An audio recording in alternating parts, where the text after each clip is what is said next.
ఇరాన్తో ఒప్పందం కోసం విధించిన గడువును అమెరికా అధ్యక్షుడు ట్రంప్ మరో 2 వారాలు పొడిగించారు. పాకిస్తాన్ ప్రధాని షహబాజ్ షరీఫ్, ఫీల్డ్ మార్షల్ అసీం మునీర్ల విజ్ఞప్తి మేరకు ట్రంప్ ఈ నిర్ణయం తీసుకున్నారు. హర్మూజ్ జలసంధిని తక్షణమే సురక్షితంగా తెరవాలనే షరతుకు లోబడి ఈ 2 వారాలు దాడులను నిలిపివేస్తున్నట్లు ట్రంప్ ప్రకటించారు. అమెరికా అధ్యక్షుడు డొనాల్డ్ ట్రంప్ ఇరాన్కు మరోసారి గడువిచ్చారు. 2 వారాల పాటు దాడులు నిలిపివేయనున్నట్లు ప్రకటించారు. 2 రోజుల గడువు ముగియడానికి దాదాపు 2 గంటల ముందు ఈ మేరకు ట్రూత్ సోషల్లో ఓ పోస్ట్ పెట్టారు. ట్రంప్ తాజా నిర్ణయంతో ప్రపంచవ్యాప్తంగా నెలకొన్న భయాలకు తాత్కాలికంగా తెరపడింది. పాకిస్తాన్ ప్రధాని షెహబాజ్ షరీఫ్, ఫీల్డ్ మార్షల్ ఆసిం మునీర్లు తనతో చర్చలు జరిపారని, ఇరాన్పై దాడులు నిలిపివేయాలని తనను కోరారని ట్రంప్ తెలిపారు. అలాగే హర్మూజ్ జలసంధిని పూర్తిగా తక్షణమే సురక్షితంగా తెరవడానికి ఇరాన్ అంగీకరించాలనే షరతుకు లోబడి 2 వారాల పాటు దాడుల్ని నిలిపివేయడానికి అంగీకరించినట్లు ట్రంప్ పేర్కొన్నారు. ఇది ఇరువైపులా వర్తించే కాల్పుల విరమణ అవుతుందని ట్రంప్ తెలిపారు. ఇప్పటికే సైనిక లక్ష్యాల్ని తాము దాదాపు చేరుకోవడం వల్ల కూడా ఈ నిర్ణయం తీసుకోవడానికి మరో కారణమని ట్రంప్ వెల్లడించారు. ఇరాన్ తమకు 10 సూత్రాల ప్రతిపాదనను పంపిందని ట్రంప్ ఈ సందర్భంగా తెలిపారు. ఆ ప్రతిపాదనను చర్చలు జరపడానికి ఆచరణీయమైన ప్రాతిపదిక అని భావిస్తున్నట్లు వివరించారు. గతంలోని వివిధ వివాదాస్పద అంశాలన్నిటిపై ఇప్పటికే అమెరికా, ఇరాన్ మధ్య అంగీకారం కుదిరిందని ట్రంప్ తెలిపారు. కానీ ఈ 2 వారాల వ్యవధి ఒప్పందాన్ని ఖరారు చేయడానికి వీలు కల్పిస్తుందని ఆకాంక్షించారు. అమెరికా అధ్యక్షుడిగా మధ్యప్రాచ్య దేశాలకు ప్రాతినిధ్యం వహిస్తూ ఈ దీర్ఘకాలిక సమస్య పరిష్కారానికి చేరువవ్వడం గౌరవంగా భావిస్తున్నారని వెల్లడించారు.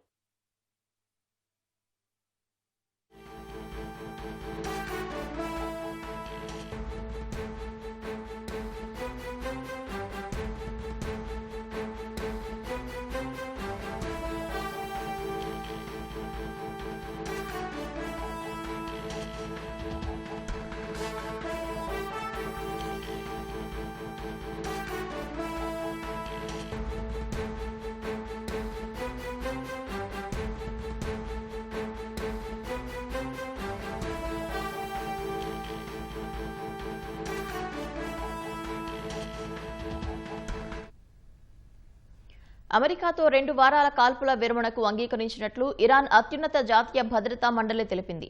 ఈ విరామం కేవలం దౌత్యపరమైన చర్చల కోసమే తప్ప యుద్ధం శాశ్వతంగా ముగిసినట్లు కాదని ఇరాన్ భద్రతా మండలి స్పష్టం చేసింది. అమెరికాతో నేరుగా చర్చలు జరిపేందుకు అంగీకరించినట్లు వివరించింది. అమెరికా, ఇరాన్ మధ్య చర్చలు వచ్చే శుక్రవారం నుంచి పాక్ రాజధాని ఇస్లామాబాద్లో ప్రారంభం కానున్నాయి. అటు 2 వారాల పాటు హర్మూజ్ జలసంధి గుండా నౌకలు ప్రయాణించేందుకు అనుమతిస్తున్నామని, అయితే అది ఇరాన్ సైనిక పర్యవేక్షణలోనే జరుగుతుందని ఇరాన్ విదేశాంగ మంత్రి అబ్బాస్ అరాక్చీ తెలిపారు. యుద్ధాన్ని ముగించడానికి అవిశ్రాంతంగా కృషి చేసిన పాకిస్తాన్ ప్రధాని షరీఫ్, ఫీల్డ్ మార్షల్ మునీర్లను అభినందిస్తున్నట్లు అబ్బాస్ పేర్కొన్నారు. ఇరాన్పై అమెరికా, ఇజ్రాయెల్ దాడులను నిలిపివేస్తే ఇరాన్ సైన్యం కూడా తమ రక్షణ కార్యకలాపాలను నిలిపివేస్తాయని వివరించారు.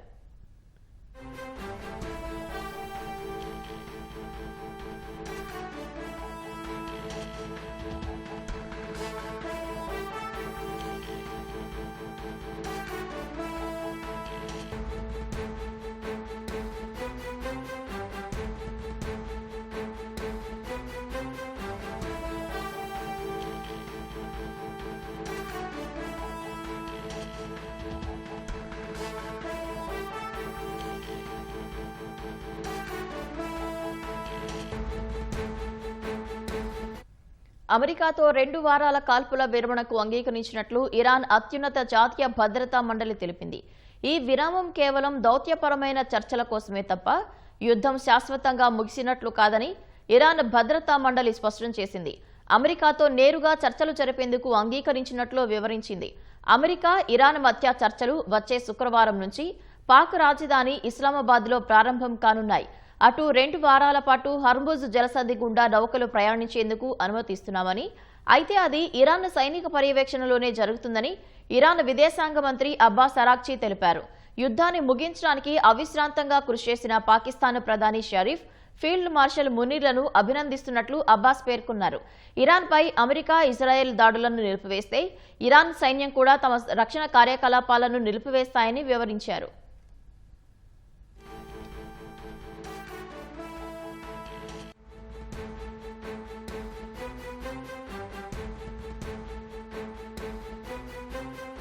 పశ్చిమాసియాలో నెలకొన్న తాజా పరిణామాలకు సంబంధించి అంతర్జాతీయ వ్యవహారాల నిపుణులు రియాజ్ విశ్లేషణను ఇప్పుడు తెలుసుకుందాం.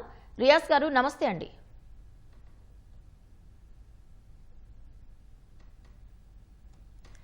సార్, 2 వారాల కాల్పుల విరమణపై ట్రంప్ నిర్ణయాన్ని ఏ విధంగా విశ్లేషిస్తారు? మనందరం కూడా ప్రపంచ శాంతి వర్ధిల్లాలని కోరుకోవడం అనేది అన్నిటికన్నా ముఖ్యమైనది.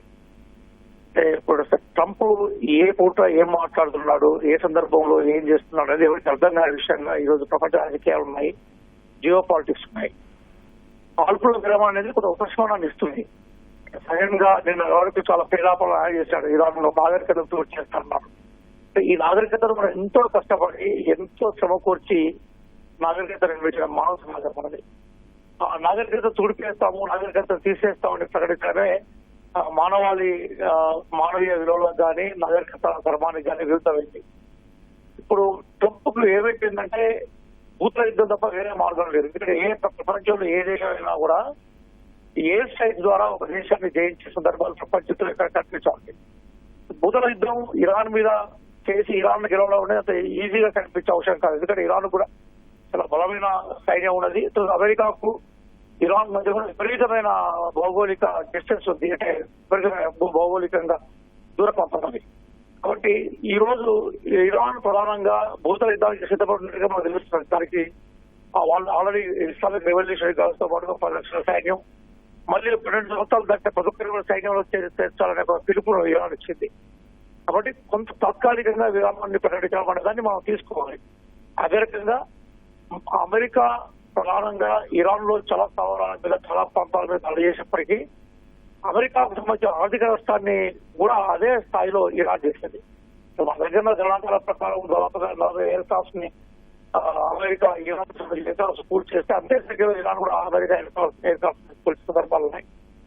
మొత్తం నేపథ్యం అంతా కూడా విపరీతమైన టెన్షన్ తోటి ప్రపంచం అంతా ఎందుకంటే ఈరోజు నిజంగా ఇరాన్ కు సంబంధించిన అణుస్థావరాలు ఏవైతే ఉన్నాయో వాటి అణుస్థావరాలు లేవు, మేము ప్రయత్నం చేయడం ఇలా చెప్తున్నది. మరి వాటి మీద దాడి చేస్తే ఏమైందంటే ఏమాత్రం అణులీక్ అయినా కూడా కేవలం ఆ ప్రాంతానికి మొత్తం రేడియేషన్ ప్రభావం ఉంటుంది. ఇప్పుడు 100 కిలోమీటర్లు రేడియేషన్ అవకాశం ఉంటుంది. అంటే రష్యా నుంచి మొదలుకుంటే ఇటువైపు మనం పశ్చిమ వైపు చూస్తే మొత్తం గల్ఫ్ దేశాలన్నిటి కూడా అక్కడ మానవాళిని ప్రకటించే అవకాశం ఉంటుంది. ఈ నేపథ్యంలో కొంత విరామాన్ని ప్రకటించడం అనేదాన్ని మనం ఆహ్వానించాలి. కానీ నిజంగా అంతకుముందు కూడా విరామాన్ని ప్రకటించి మళ్ళీ ఇరాన్ మీద దాడులు చేసుకొని కొనసాగాలి. ట్రంప్ మాటలకు విలువ లేదు, ట్రంప్ మాటలకు నిజంగా అదే స్థాయిలో అసలు నిలబడతారనే హోప్ లేదు. అయినా ఇప్పుడున్న పరిస్థితుల్లో ఇరాన్ ఏం కోరుకుంటుందంటే మాకు తాత్కాలిక తాత్కాలిక వాయిదాలు కావు, దీర్ఘకాలికంగా దీనికి పరిష్కారం చూపెట్టమని చెప్పేసి అడుగుతా ఉంది. కాబట్టి సరే కనీసం ఈ సంధి కాలంలో అయినా కూడా యుద్ధం అంటే అది కేవలం ఇరాన్, ఇజ్రాయెల్ అట్లాగే అమెరికా మధ్య యుద్ధం కాదు, ఈ ప్రపంచాన్ని మొత్తం ప్రభావం చూపుతాం యుద్ధం. మరి యుద్ధ ప్రభావం వల్ల మొత్తం ప్రపంచంలో కోవిడ్ తర్వాత తెర మీదకి వెళ్లి అందరం పోయిన పడ్డ సందర్భంగా యుద్ధం ప్రపంచాన్ని ఆర్థికంగా వినాశనం చేస్తున్నది, ప్రపంచ మానవాళికి శాంతి లేకుండా చేస్తున్నది. మరి ఈ తక్కువ టైంలో అంటే ఏదైతే ఈ ప్రతిపాదన ఉన్న టైంలో అయినా మిగతా దేశాలు చొరవ తీసుకొని శాంతి వైపు తీసుకుపోయే ప్రయత్నం చేయాలని మనం ఆశిద్దామండి. అట్లాగే రియాజ్ గారు, కాల్పుల విరమణ ఒప్పందంతో దీర్ఘకాలిక శాంతి స్థాపనకు అడుగులు పడే అవకాశం ఉందంటారా? దానికి మొదలు చెప్పండి, 1000 మైళ్ళ ప్రయాణమైన ఒకే అడుగుతో ఆరంభమైనట్టుగా కాల్పుల విరమణ కానీ అట్లాగే బాంబుల మూతకి విరామం ప్రకటించడం ద్వారా శాంతి కోసం మాట్లాడడానికైతే ఒక సందర్భం ఏర్పడతా ఉంటుంది. నిరంతరం కాల్పులు జరుగుతూ నిరంతరం బాంబుల మూత పోగినప్పుడు కూర్చొని మాట్లాడుకోవడానికి కూడా అవకాశం ఉంటుంది కదా.